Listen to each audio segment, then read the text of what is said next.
Dan Woike, we bring him on all the time. Laker beat writer, LA Times. Been covering the NBA for a long time. We'll get to the Trey Young discussion in 10 minutes. He's a little wild. Not easiest guy to play with. All right, let's start with this. I felt like Boston's the best team in the East. I feel like Denver's the best team in the league. But if you said who the third best team is, I got to be honest. As I watched the entire game last night. Chris Paul's coming back. Draymond's playing great. Wiggins has turned a corner awful early. Clay off the bench. Pods and Kuminga. Real role players. Really. Mm-hmm. I got to be honest with you.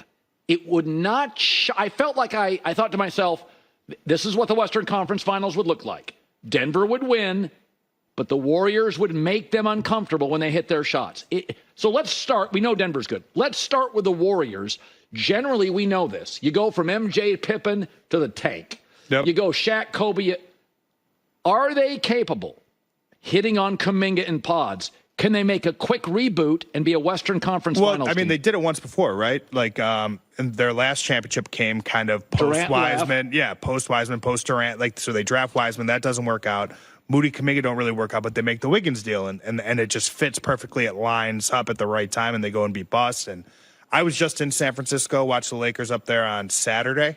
The Warriors look terrific in that game. Yeah. To me, Kuminga has been just a huge revelation for what they're doing. Steve Kerr trusts him. He's really stepped into a bigger role. Draymond Green, I don't think we've talked enough in the league about how good he's played the last month and a half since he's come back. He's such a catalyst for them. And he's shot the ball well. He shot it smart.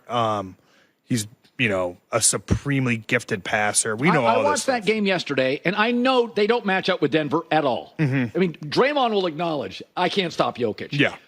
But I like the Warriors. There's this kid they got to replace Clay is like a younger, edgier Clay. Clay off the bench is a different player because my expectations are different. Yeah, Potemkin's like a guy who can, to me, is sort of a jack of all trades, master of none type player. He just makes you better. And teams that have these guys, if you can get these guys, they can impact winning early. He just has that sort of gene, that basketball IQ where he just kind of figures it out. Yeah. I don't think they're the third best team. Okay. I think, we need to have real conversations, I think, about Minnesota. I think we need to have a real conversation about the Thunder. And then, to me, the team that I think is the third best team is probably the Clippers, despite the swoon here a little bit out of the All-Star break, a tough loss in Oklahoma City, lose last night to Sacramento. There are teams that are built for regular, and by the way, no disrespect to the T-Wolves and Thunder, especially the T-Wolves. Love Chris. I'll believe it when I see it, but I do think there's matchup issues. They match up with Denver better, just sheer size. They've got tons of size, yeah. So the Clippers are fascinating. There are teams, and we've talked about this, J-Mac and I have talked about this. Healthy Phoenix, too, by the way. Okay. That's another team that I think healthy Phoenix is scary. I think the Lakers are built for the postseason. I agree with you. I tend to think the Clippers are built for the regular season. Because of their depth and their sort of ability to they can get one night off, walk into town, and they're throwing 7 guys that can score. They've got some size, and they've got shot makers. I don't know if I trust them in the postseason. Sure, and I think, look, that's always tricky, right? When you look at this group and you say, well, what has James Harden ever won? What has Paul George ever won? That's what I'm saying. Those are fair criticisms. What has Kawhi Leonard ever won? A bunch of championships. Yeah, and he's playing great. That's the thing I think for the Clippers is that he's the head of the snake, right? Is Kawhi Leonard. He's their best player. And I think, to me, that is in the playoffs when he is just so steady. Mm-hmm. And they were on path. I think they were on the path to make the finals. Had Kawhi not gotten injured, that would have been, 2019, I think, if my memory is served, when they went to the Western Conference Finals. They were on that track. The James Harden deal, Colin, I know you've eaten crow on this. I've eaten crow on this. Not good early. Tons of people around the league have eaten crow on this deal. He's played great basketball for them as a facilitator. Yes. Terrence Mann as a starter has been great. Westbrook has been great off the bench. Terrific. Norman Powell. To me, they are a team that they've got 8 guys, and they know exactly who they are. Yeah. They know what kind of team they want to be. And I love watching them play. Their ball movement. Harden, and they're big. Harden now gives them a true point. Mm-hmm. If you watch I made this argument about 3 weeks ago. They may be the best watch in the league on their good nights. Yeah. The ball, they do mid-range, 3, they drive, transition. A lot of ways to score and a lot of athletes to do it. Yeah, when I talk to people around the league, they are certainly in the conversation of scariest team. Yeah. Now, whether that means best, and it's funny you bring up the Lakers. That's another team that I think people do have a real appropriate fear for. I've had this conversation in their locker room with players, just kind of like, LeBron and I spoke about this, that like they have a fastball. They have a really good fastball. We saw it in the in-season tournament. Yep. We've seen it when they went to Boston without AD and LeBron. Sure. They have size. Last year. Yeah, and I think we saw it in the playoffs last year. I mean, like they are a team that if like they are rested and like things break for them, they can like reach back to keep this strain metaphor going and really just like throw as hard as they can throw. Yeah. The question for me with them is for like, especially knowing what they considered success to be, which is a championship, or at least certainly an appearance in the finals. Do they have 12 really good fastballs? Do they have 16 really good fastballs? Because that's how many you need to win. That's how many you need to throw. And can you do it, you do it every other night in the playoffs? And I think that's going to be tough. So I've thrown this theory out. If I was NBA commissioner, as the game gets more international, that's not necessarily baseball, hockey, similarly, great for ratings. Mm-hmm. So what you want is maybe your older stars to remain in the playoffs. Sure. I've argued this, that if the playoffs, 3 games first round, 5-5 final 7, you're not asking LeBron. That's like 7 games off. He might be going to the finals till he's 50 in this case, Colin. But like Adam Silver's made moves. He's borrowed the in-season tournament. Steph Curry in a rascal scooter on the way to the arena, well, that's my point, is that when you do these 7-game series, you play unnecessary games for older players. And as the game gets more international, you want Steph and LeBron in the playoffs. It was about a month and a half ago, I watched the Saturday night game, Steph and LeBron. Fascinating. That was an awesome game. One of the best games of the year. That's what you want to play. You can't live. Listen, I've seen it in hockey. I've seen it in baseball. The NFL is a domestic product. That's a big advantage. We watch the kids in college. And as the best players now are international, I love the game. I think it's never been more skillful. But to enhance your older players, and they may be, by the way, Giannis in 7 years may be one of those guys that I want in the playoffs. Sure. Right? So I just think one of my knocks is for the LeBron is I just don't think the Lakers can win. 7-game series. It's too many games. It's going to be so. Like their biggest issue, Colin, is that the margins are tight, right? They've got to play. Well. They've got to play too close to perfect on a very regular basis to win. Like that's just sort of the reality of their situation. I mean, they're built around. I mean, we could talk for 3 hours about this. How interesting it is that they are built around a 39-year-old player in his prime. Like this doesn't happen in basketball ever. The closest it's ever happened in football is with Tom Brady, and like Tom Brady took a pay cut. Like he wasn't being paid at that 30% of your salary cap is like tied into one player, like LeBron James is with the Lakers. So that's just like a really interesting situation. I just tend to think with them that they are like they're good enough for you to talk yourself into them. Yeah, and they're probably flawed enough that you're going to end up disappointed at some point, and you just don't know really when they're pretty high variance in that way. Okay, Victor Wembanyama, better than you thought? I mean, yes. And I've been like on the train, I think, pretty early. I saw him play earlier this year in San Antonio, the first time I saw him in the NBA. He beat the Lakers, but it was like, it was just more like this guy's pretty tall. He's kind of, he's just around. Friday night in LA, he plays his first game against the Lakers in Los Angeles. 5-5-5-5 game? Yeah, the 5x5, the rare 5 points, 5 assists, 5 rebounds, 5 steals, 5 blocks. He was the youngest player ever to do it, first of all. His arms, Colin, are everywhere. He's like everywhere. I talked to Austin Reeves after the game. He thought first shot of the game, Austin is really good at using his body, creating space. That's what you have to do when you don't jump. Like Austin Reeves doesn't really jump that high. Right. And he thought first play of the game that he had a layup. He'd use the rim to kind of block off a defender, used his body, and Wembanyama just erased it. And it was like he didn't know where he was coming from. Every night, you talk to people in San Antonio, every night he does 2 or 3 things that you're like, I did not know this was possible. Let me throw 2 players at you. He's a little Sam Bowie and a little George Gervin. Okay. He's got George would be. I know one of those names would make people nervous in San Antonio. Sam Bowie, yes. who, by the way, is one of the great players ever. His career, Sam was 7'4", bring the ball up the left flank, pull up and hit a jumper. Yeah. And the injury ruined his career. I mean, to me, the other thing, Colin, wasn't just the steals and the blocks. I think he had 8 assists against the Lakers. And the little thing I noticed is, like, that team is bad. That's an 11-win team. Right. And Victor Wembanyama, when you talk to people, is a guy who is like, this guy is very serious about winning, right? He's maniacal about his sleep. Yeah. He's about the right stuff. He's been preparing to be an all-time great for years. Like, this is the path that he's on, very similar to LeBron in that way.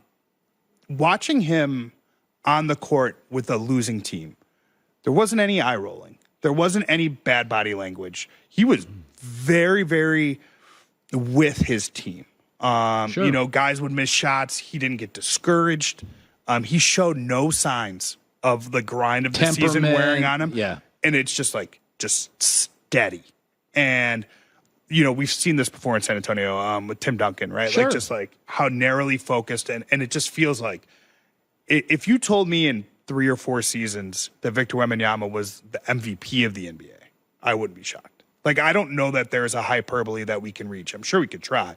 But, like, that is, like, LeBron said it. There is no ceiling for this player. Let me throw one more. 10% Ralph Sampson, 20% Sam Bowie, 18% George Gervin. Oh, God. And then the rest of it, I don't know. 52%, I believe, if my math is still good.